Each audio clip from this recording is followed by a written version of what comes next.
Welcome to Luca and Miguel. Enjoy the video. In this video, I will show how to make ice cream Toca Boca step by step. Start by gathering game assets and ingredients, then choose a base flavor like vanilla or chocolate. Prepare mix-ins such as sprinkles or fruit, and set up molds or bowls. Work in small batches, test textures, and keep tools handy for quick adjustments to sweetness and consistency to match the playful Toca Boca style.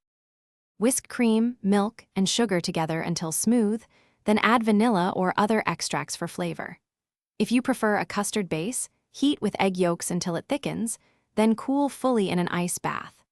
Chill the mixture for at least 2 hours or overnight to improve texture, and strain before churning to remove any solids for a silky mouthfeel that fits the whimsical Toca Boca aesthetic. Pour the chilled mix into your ice cream maker and churn until it reaches a soft serve stage, then quickly fold in candies, fruit, or cookie pieces. Transfer to molds or a loaf pan, pressing gently to avoid air pockets, and freeze until firm.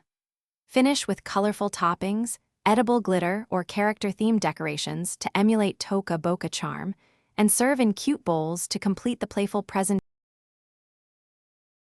Thanks for watching and please subscribe. It's the best investment you'll ever make.